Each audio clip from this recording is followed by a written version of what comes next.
하나님이 주신 말씀 함께 나누도록 하겠습니다.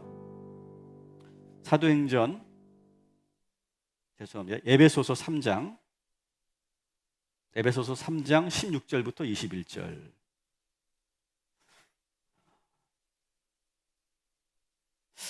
에베소 3장 16절부터 21절인데 오늘은 무슨 날이죠? 성령 강림절이라고 합니다. 성령 강림절. 영어로는 펜타코스트 이렇게 부르는데요.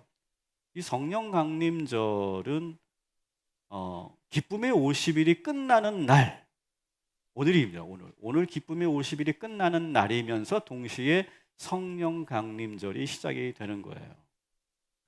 여러분 아시는 것처럼 성령 강림절은 마가의 다락방에 모여 있었던 120명의 성도들이 성령을 체험한 날이에요.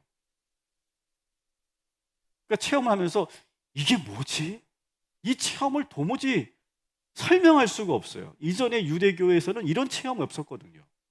근데 이런 새로운 놀라운 체험을 하면서 교회가 시작됐어요. 그래서 이 성령 강림절은 교회의 시작일입니다. 교회의 탄생일이기도 합니다. 그리고 이날은 또한 오순절이기도 합니다. 그래서 사도행전 2장 1절에 보면 이 성령의 역사가 나타났던 그날이 언제다라고 소개하냐면 오순절이었다 이렇게 소개됩니다. 아주 복합적인 그런 다양한 그런 의미가 함축되어 있는 날이 바로 이 성령 강림절입니다. 그래서 오늘을 기점으로 해서 우리 6월 한 달 동안 따라합시다. 성령님과 함께하는 6월. 여러분 성령님과 함께하는 이 한 달 되기를 주님의 이름으로 축원합니다. 그리고 오늘 성령님께서 오늘 이 모임 가운데 임하여 주실 줄 믿습니다. 그리고 오늘 이렇게 성만찬 예식을 우리가 행할 때 성령께서 우리를 하나로 묶어주시고 성령의 체험을 하게 될 줄 믿습니다. 오늘 이렇게 화려하고 예쁘게 이렇게 우리 권사님께서 이 식탁보를 이렇게 만들어 주셨는데 성만찬보를 만들어 주셨는데 이 하늘색은 예수님께서 저 하늘로 승천하셨던 그것을 기념하는, 그것을 의미하는, 상징하는 그러한 색깔로 이렇게 만들어졌다고 합니다. 오늘 이 성만찬 예식을 통해서 하나님께서 우리들에게 부활의 능력과 성령의 역사를 허락하여 주실 줄 믿습니다. 여러분 성령을 만나셨어요? 성령님 만나셨습니까? 성령 임재가 뭘까요? 이제 교회를 처음 다니시는 분들 여기 계시기 때문에 성령의 임재가 뭐야? 아마 그렇게 궁금해하실 수도 있을 거예요. 더구나 성령 충만이라고 하는 표현도 있어요. 윤정희 성도님 처음 들어보셨죠? 성령 임재, 성령 충만 처음 들어보셨을 거예요. 여러분 성령께서 우리에게 임하시면 놀라운 변화가 나타난다는 거예요. 오늘 성령이 임하면 어떤 변화가 나타나는지를 우리가 보게 될 텐데, 그래서 우리가 성령 체험하면 자꾸 눈에 보이는 현상을 자꾸 보려고 그래요. 눈에 보이는 현상, 다양한 눈에 보이는 기도원 가거나 어떤 성령 집회 가면 어떤 그런 사역, 성령 사역 같은 데 가면 막 나타나는 그런 현상들, 그런 것들은 극히 일부예요. 성령의 체험의 일부 부분이에요. 오늘 우리가 아주 중요한 본문을 우리가 다루게 될 텐데요. 이 에베소서 3장 16절부터 21절인데 성령이 임할 때 어떤 일이 일어나는지를 아주 정확하게 완벽하게 소개하고 있는 구절입니다. 저는 오늘 여러분들에게 꼭 부탁드리고 싶어요. 오늘은 여러분 성령에 대해서 배우는 시간이 아니라 여러분이 오늘 이 시간 성령님을 사모하면 여기에 나오는 말씀대로 여러분 체험하게 될 줄 믿습니다. 여러분 오늘 이 시간 성령을 사모하시기 바랍니다. 그냥 머리로 배우고 끝나는 것이 아니라 사모하는 시간이 되었으면 좋겠어요. 자, 이제 한번 우리 16절부터 우리 20절까지 우리 천천히 한번 읽어보도록 하겠습니다. 그의 영광의 풍성함을 따라 그의 성령으로 말미암아 너희 속사람을 능력으로 강건하게 하시오며 믿음으로 말미암아 그리스도께서 너희 마음에 계시게 하시옵고 너희가 사랑 가운데서 뿌리가 박히고 터가 굳어져서 능히 모든 성도와 함께 지식에 넘치는 그리스도의 사랑을 알고 그 너비와 길이와 높이와 깊이가 어떠함을 깨달아 하나님의 모든 충만하신 것으로 너희에게 충만하게 하시기를 구하노라. 우리 가운데서 역사하시는 능력대로 우리가 구하거나 생각하는 모든 것에 더 넘치도록 능히 하실 이에게. 아멘. 여기 보면 성령이 임하실 때 어떤 일이 일어나는지 완벽하게 나와 있어요. 자, 한번 봅시다. 한번 이 말씀을 우리가 분해해서 보도록 하겠습니다. 성령이 임하시면 따라합시다. 속 사람을 능력으로 강건하게 하십니다. 성령이 임하시면요, 속 사람이 능력으로 강건해진대요. 자, 16절 읽어볼게요. 성령으로 말미암아 너희 속 사람을 능력으로 강건하게 하시오며, 이렇게 되어 있어요. 속 사람이 강건해진대요. 속 사람이 뭘까요? 속 사람. 여러분 17절을 한번 보세요. 17절. 펜이 있으면 그 속 사람과 17절에 나오는 마음과 연결시켜 보세요. 표시를. 다시 말하면 속 사람이라는 건 뭐냐면 마음이에요. 마음. 좀 더 어렵게 표현하면 우리의 내적인 본질이에요. 성령님이 임하시기 전까지는요, 초대교회 성도들은요, 마음이 자꾸 흔들렸어요. 쉽게 상처받았어요. 그리고 너무 자주 시험에 들었어요. 그런데 성령님이 임하고 난 후에 완전히 달라졌어요. 초대교회 성도들이.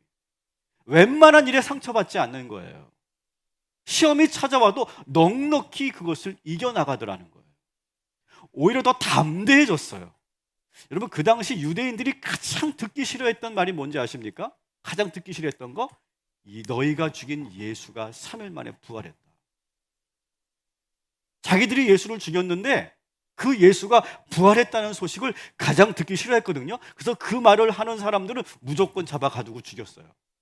그런데 성령 체험을 하고 나서 이 초대교회 성도들이 그 부활을 증거하기 시작하는 거예요.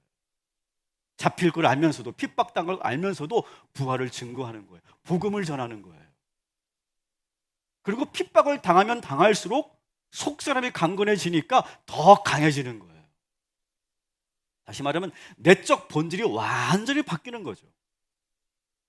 우리의 속 사람이 완전히 강건해지는 거예요. 여러분, 이런 것들은요, 어떤 그런 마인드 컨트롤이나 어떤 명상이나 어떤 심리 치료로 이루어지는 게 아니에요.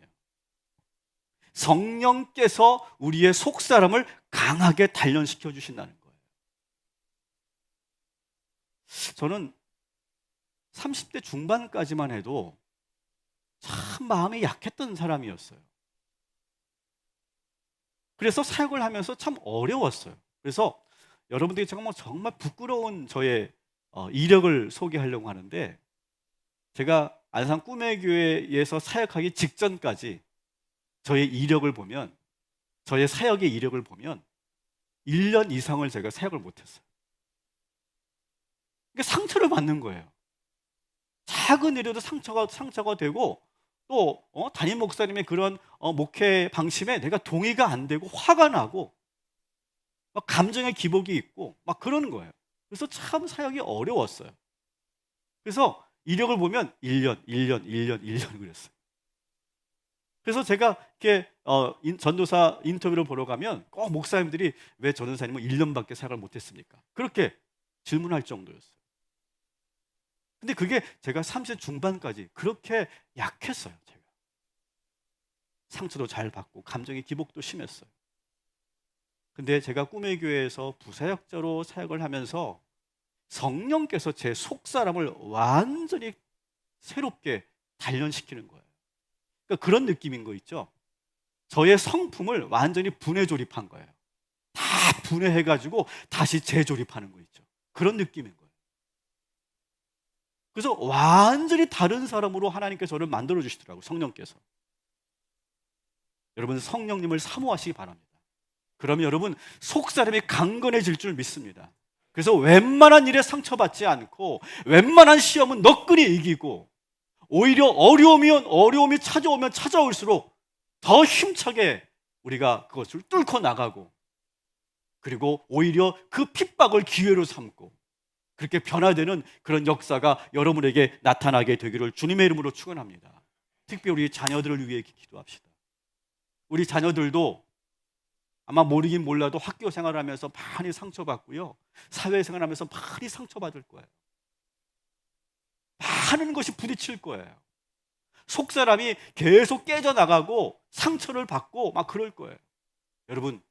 여러분이 기도해 주셔야 됩니다. 주님, 우리 아들이 우리 딸이 속사람이 강건해지게 하여 주옵소서. 성령님 임하여 주셔서 오히려 속사람이 강건해지고 내적인 본질이 완전히 새로워질 수 있도록 인도하여 주시옵소서. 여러분 그렇게 꼭 기도해 주시기 바랍니다. 두 번째로 성령이 임하면 따라합시다. 우리 마음에 예수 그리스도가 머물러 계십니다. 자, 우리 17절 말씀 대단히 중요한 구절인데요. 같이 한번 읽겠습니다. 믿음으로 말미암아 그리스도께서 너희 마음에 계시게 하시옵고. 아멘. 자, 가장 중요한 구절입니다. 오늘 구절에서도 잘 여러분 이걸 이해하셔야 돼요. 성령님의 가장 핵심 사역은 뭡니까? 예수 그리스도가 믿어지게 하는 거예요. 그리고 예수 그리스도가 믿어지는 동시에 어떻게 합니까? 그 예수가 내 마음에 머물게 하시는 거. 이게 바로 성령이 하시는 일이라는 거예요. 그러니까 성령이 임하면 어느 순간부터 예수가 믿어지기 시작해요. 예수의 모든 것이 믿어지기 시작합니다. 저는 조금 일찍부터 제가 고등학교 1학년 때부터 제가 철학책을 보기 시작했어요. 그래서 상당히 비판적이고 논리적이지 않으면 받아들이기가 어렵고 합리적이고 이성적인 그러한 내용이 아니면 저는 그것을 거부하는. 근데 교회는 그런 곳이 아니잖아요. 그래서 점점 철학책을 더 접하면서 오히려 교회와 멀어지고 예수님이 믿어지지가 않는 거예요. 어느 순간부터. 모태신앙인데도. 그러다가 한참 그렇게 제가 방황을 하다가 어느 날 성령께서 저에게 확 임하면서 다시 모든 게 믿어지기 시작하더라고요. 예수님의 모든 게. 예수님은 하나님의 아들이시고 성부, 성자, 성령 삼위일체의 하나님이시며 예수님께서 우리를 사랑하여서 십자가 못 박혀 죽으셨고 3일 만에 부활하셨고 다시 재림하신다고 약속하셨고 다시 이 땅에 내려오시면 새 예루살렘이 건설될 것이다. 이 모든 것이 믿어지기 시작하는 거예요. 근데 이것은 제가 어떤 책을 봤기 때문에 믿어진 게 아니고 어떤 지식을 접했기 때문에 믿어진 게 아니고 누구의 강의를 들었기 때문에 믿어진 게 아니에요. 성령께서 임하시니까 그것이 저절로 믿어지더라고요. 그리고 더 중요한 거, 성령을 통하여 예수님의 모든 것이 믿어지기 시작하면서부터 예수님이 우리 마음속에 들어오셔서 우리의 마음에 머물러 계신다는 거예요. 여러분, 교회 그리스도인은요, 착각하지 마세요. 그리스도인은 교회 다니는 사람이 아니에요. 그리스도는 어떤 겁니까? 그리스도인은 예수 그리스도를 영접하고 그 영접하신 내 안에 계신 예수님이 나의 주인이 되시는 거. 이게 바로 그리스도인인 거예요. 그런 의미에서 여러분에게 묻겠습니다. 여러분 그리스도인이십니까? 여러분 정말 그리스도인이세요? 그리스도인은 내 안에 계신 예수님이 주인 되는 삶. 여러분의 현재 운전수는 누구입니까? 여러분을 지금 누가 운전하고 계시냐고요? 대부분 우리의 운전수는 내 자신이에요. 내가 내 마음의 운전수가 되어서 나를 운전합니다. 세상은 그것을 정상이라고 말합니다. 바람직하다고 말합니다. 내가 나의 주인이라고 말합니다. 그러나 그리스도인은 거기에 뛰어넘는 논리가 있어요. 따라합시다. 내 마음의 운전수는 예수 그리스도이십니다. 여러분, 내가 나를 운전할 때보다 예수님이 나를 운전하실 때 더 안전한 줄 믿으시기 바랍니다. 그것이 정말 나다운 거예요. 이 부분에서 많은 지성인들이, 많은 그런 지식인들이 혼란을 갖고 고민하는 거예요. 만일 내가 나를 운전하지 않고 아무리 예수라고 해도 타인인데 타자가 나를 운전한다면 나라고 하는 존재는 어디 있는 것이냐? 이러한 궁금증, 이러한 의문을 품게 되는 그러한 지점입니다. 근데 제가 이것을 현대 기술 문명으로 여러분들에게 한번 설명을 좀 해볼게요. 여러분, 지금 자동차 기술이 날로 발전하고 있죠. 그래서 지금 이제는 완전 자율주행 시대가 됐습니다. 이것을 소위 FSD라고 말하기도 합니다. 근데 이 FSD는 뭡니까? 이제는 내가 운전하는 게 아니에요. 차 안에 있는 사람이 운전하는 것이 아니라 자동차가 자율주행을 하는 걸 의미하는 겁니다. 그런데 아직은 완벽한 기술이 개발이 안 돼서 그렇지, 지금도 자율주행을 할 때와 사람이 운전할 때 사고율을 보면 조금씩 자율주행할 때가 사고율이 더 없더라는 거예요. 내가 운전하는 것보다 더 안전하고 운행에 전혀 신경 쓰지 않아도 되는 이 완전 자율주행 5단계가 얼마 남지 않았다는 거예요. 이렇게 되면 인간은요, 차 안에서 많은 것을 할 수 있습니다. 영화도 볼 수 있고요, 피곤하면 잠도 잘 수 있고요, 뒤돌아서서 같이 회의도 할 수 있는 그런 상황이 됩니다. 다시 말하면 진정으로 나다워지는 시대가 된다는 거예요. 진정으로 자유로운 시대가 된다는 거예요. 제가 보니까 이 완전 자율주행은요, 성경에서 나온 아이디어인 것 같아요.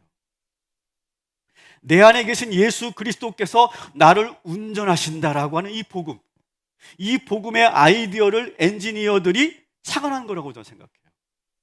이런 일들이 참 많이 있습니다. 또 하나 예를 들어보면, 지금 다국적 기업들이 지금 노력하고 있는 것이 뭐냐면, 전 세계의 지구에 사는 모든 인류가 어디에서든 인터넷을 사용할 수 있게 하겠다. 이게 그들이 갖고 있는 비전이거든요. 그게 스타링크 프로젝트라고 이렇게 불리기도 합니다. 근데 이 스타링크 프로젝트를 잘 보면요, 되게 성경에서 나온 아이디어예요. 땅 끝까지 이르러 복음을 전하겠다. 그 아이디어와 너무 비슷하지 않습니까? 저는 이것을 이반젤리컬 프로젝트라고 부르고 싶어요. 사랑하는 여러분, 예수 그리스도가 우리의 주인 되시고 우리를 운전하실 때 가장 안전하고 나다워지고 자유해지는 줄 믿으시기 바랍니다. 이제 그런 시대가, 기술 문명 시대가 그렇게 오고 있는 것처럼, 그렇게 여러분들이 예수가 나의 운전수가 되시면 우리는 더 온전한 자유한 삶을 살게 되는 거예요. 성령님은 바로 이런 놀라운 일이 이루어지도록 우리를 역사하신다는 거예요. 홀리 스피릿. 이 홀리 스피릿이 여러분에게 장착되어지고 여러분이 작동되어지면, 그래서 예수께서 내 안에 머무시고 그 예수께서 우리를 완전히 새로운 인생으로 인도하여 주시는 그런 복된 그런 체험을 하게 되시기를 주님의 이름으로 축원합니다. 이제 여러분 아셨죠? 내 인생의 주인은 나다.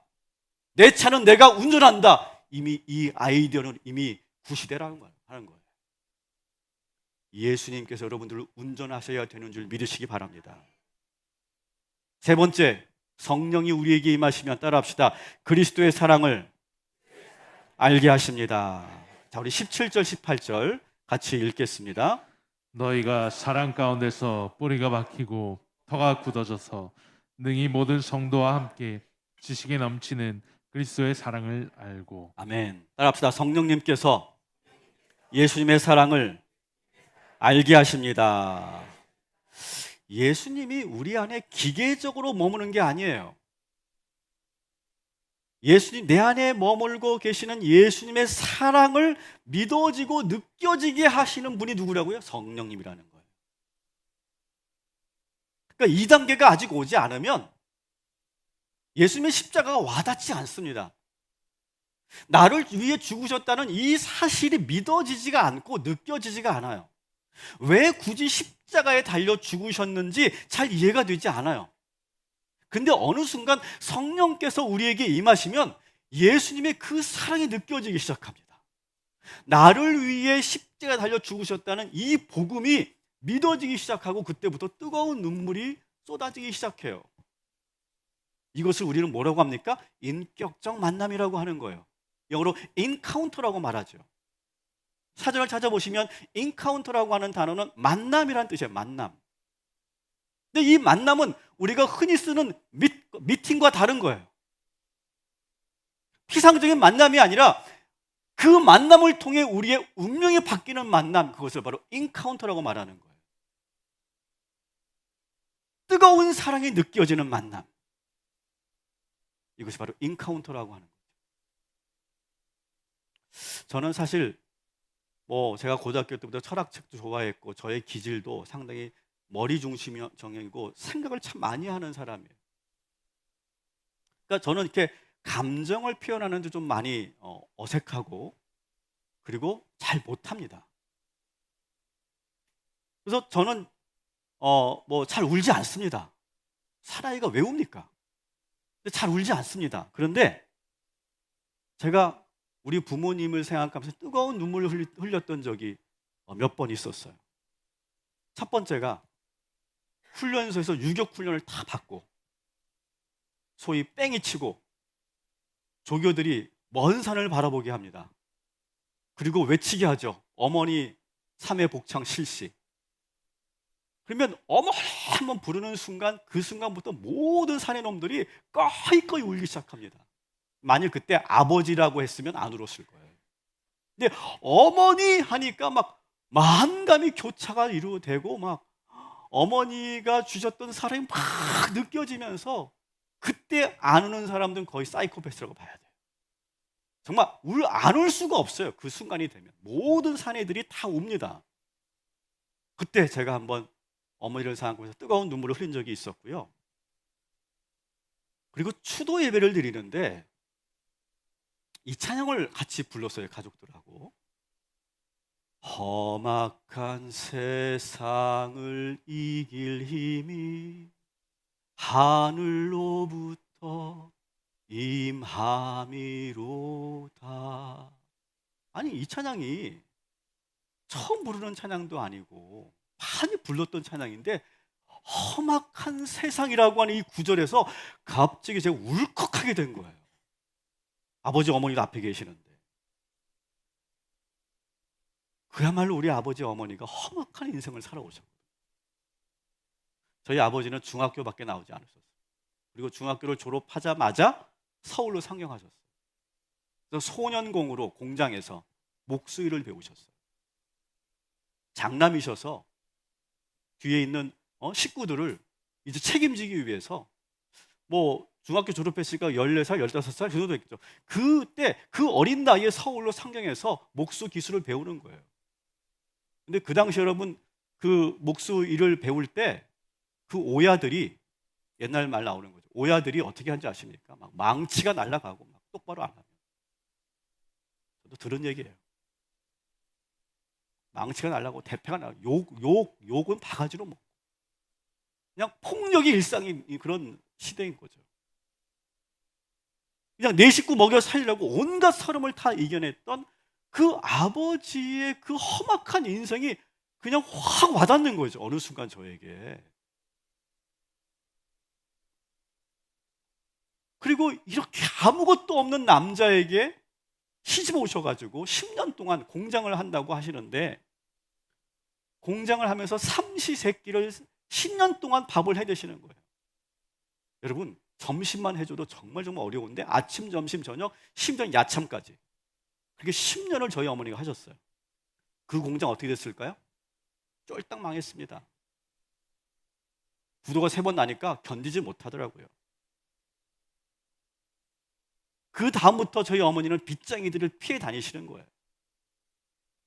험악한 인생이 확 저에게 와닿는 거예요. 그 모든 어린 시절에 봤던 그냥 무의식적으로 내 마음속에 담아 있었던 그 모든 영상들이 확 저에게 그 찬양 험악한 세상을 이길 힘이 하늘로부터 임함이로다. 정말 그랬거든요.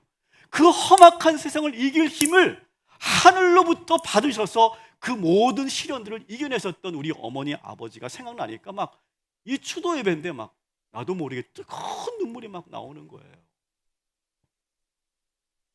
또 한 번은 제 사진을 정리하다가 우연찮게 아주 오래된 낡은 사진 하나를 발견했는데 바로 이 사진입니다.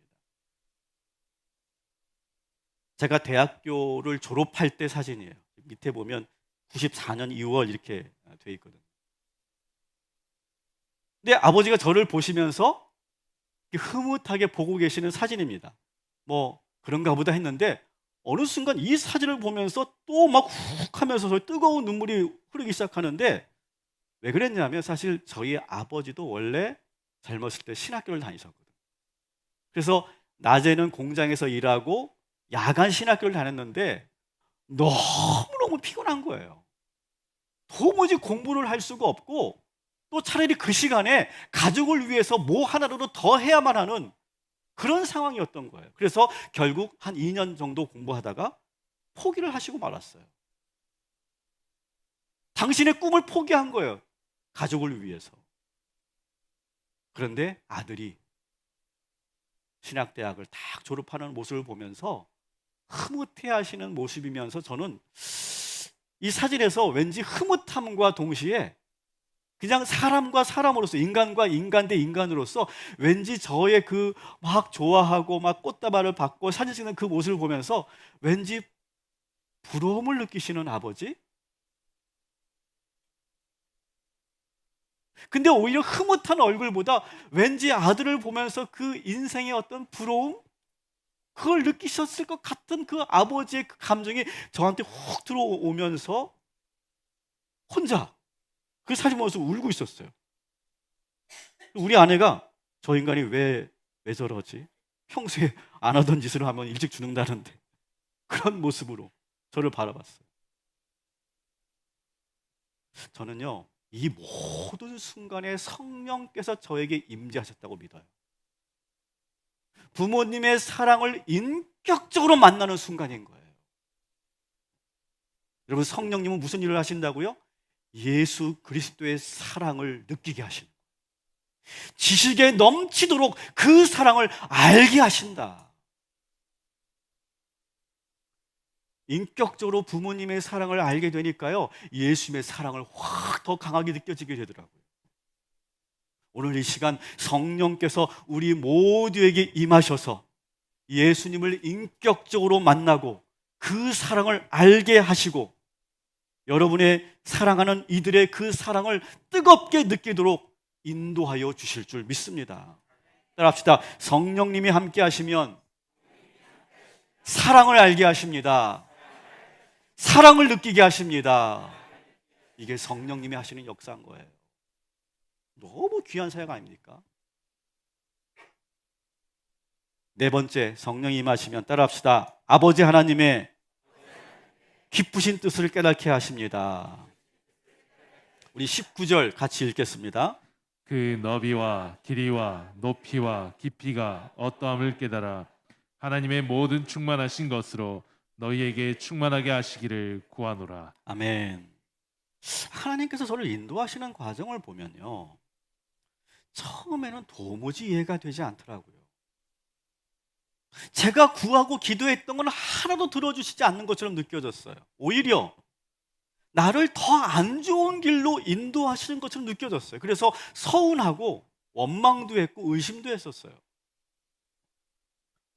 왜 하나님은 내가 가고 싶었던 그 학교를 가지 못하게 막으시고 왜 신학대학을 보내셨을까? 내가 그렇게 유학 가고 싶다고 얼마나 기도했는데 하나님은 저에게 유학의 길을 인도하지 않으시고 대신 저를 교인 하나 없는 시골교로 저를 인도하시더라고요. 마치 유배당하는 것처럼 느꼈어요. 그 전날 밤 얼마나 울었는지 몰라요. 혼자 골방에서. 그리고 거기에서 저를 욥처럼 아주 극심한 아토피 환자로 만드셨어요.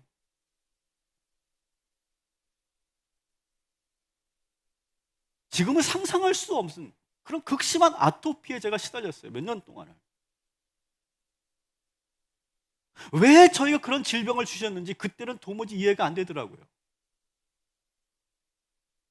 왜 수많은 교회들 중에 그 당시입니다. 그 당시에 부목사 지옥이라고 불렸던 꿈의 교회를 인도하셨는지. 우리끼리 그렇게 불렀어요. 3호 천국 부목사 지옥. 그렇게 불렀던 교회였어요. 우리 김학주 목사님 들으시면 서운하실 텐데. 우리끼리 한 얘기예요. 근데 거기서 16년을 있게 하셨단 말이에요. 지옥에서 제가. 왜 그렇게 하셨는지 이해가 안 돼요. 그리고 왜 제가 가고 싶었던 그 교회로 저를 청빙해서 갈 수 있었는데 그 길을 막으시고 왜 여기에 개척을 하게 하셨는지 이해가 안 돼요. 처음에는요, 하나님의 뜻이 무엇인지 알 수가 없습니다. 우리가 살다 보면. 오늘 표현을 보세요. 너비와 길이와 높이와 깊이를 도무지 이해할 수 없어요. 하나님의 그 뜻을. 그런데 성령께서 함께 하시면 어떻게 되는지 아십니까? 해석하게 하죠.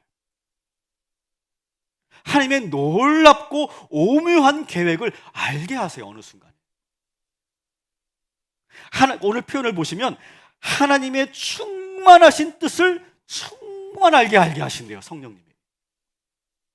합시다. 성령님께서 해석의 은혜를 주십니다. 그래서 성령님을 뭐라고 합니까? 지혜의 영이라고 하는 거예요. 지혜의 영. 어느 순간 이게 그래서 하나님께서 나를 인도하셨구나. 하나님께서 나를 그렇게 훈련시킨 거구나. 나를 연단시킨 거구나. 내가 원했던 길로 가는 것보다 이 길로 인도하시는 것이 나를 위해 더 좋은 길이었구나. 그리고 이 모든 과정들을 다 통합해서 보니까 결국 놀랍도록 하나님께서 나를 인도하시는구나. 그것을 해석하게 하신다고. 그게 누가 하신다고요? 성령께서 임하시면. 해석의 은혜를 주세요. 여러분, 오늘 이 시간도 하나님의 넓고 깊고 높고 크신 그 뜻을 성령께서 알도록 인도하여 주실 줄 믿습니다. 마지막 5번째, 따라합시다. 넘치는 능력을 주십니다. 자, 20절 같이 읽겠습니다. 우리 가운데서 역사하시는 능력대로 우리가 구하거나 생각하는 모든 것에 더 넘치도록 능히 하실 이에게. 아멘. 우리가 구하고 생각하는 것보다 뭐 한대요? 더 큰 능력을 주신대요. 성령님은 바로 이런 분이세요. 성령님은 그리스도 예수 안에서 우리가 놀라운 능력을 발휘하도록 도와주세요. 예를 들어볼게요. 우리가 잘 알고 있는 예를 한 번 더 들어봅니다. 여러분, 베드로는요, 성경을 체계적으로 배운 사람이 아니에요. 그는 바리새인이 아닙니다. 아주 무식한 어부였어요. 사람들 앞에서 설교하는 법을 제대로 배워본 적도 없습니다. 예수님과 함께 따라다닐 때는 예수의 설교를 들었지 본인이 설교해 본 적이 없어요. 그런데 성령의 임재를 체험하고 나서 성령의 능력을 받고 그가 설교를 합니다.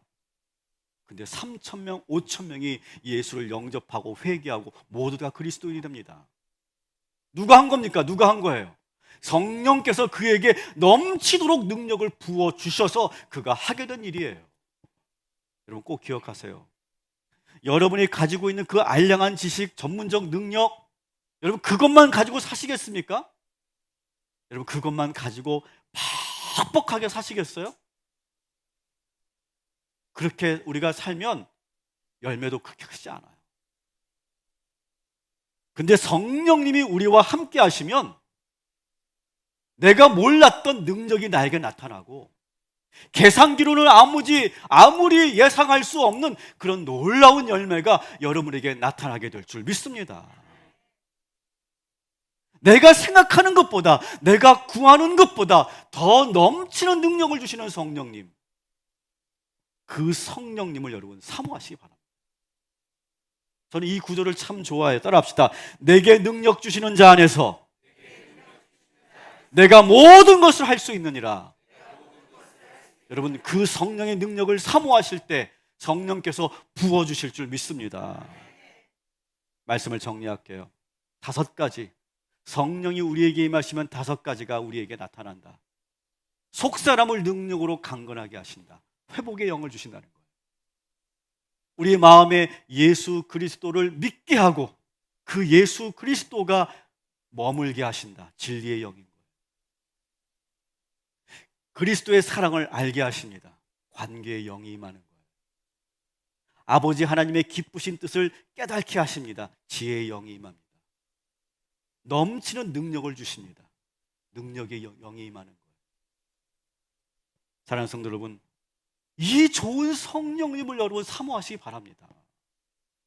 여러분 우리가 성령을 받으라 성령 체험했느냐라고 할 때 우리가 그 성령을 자꾸 오해하고 착각하시면 안 돼요. 광신도가 되자는 게 아니에요. 여러분 오늘 이 시간 여러분이 간절히 성령님을 사모하시면, 기도하시면 이 말씀 그대로 역사하시고 성령께서 우리를 그렇게 새롭게 변화시켜 주실 줄 믿습니다.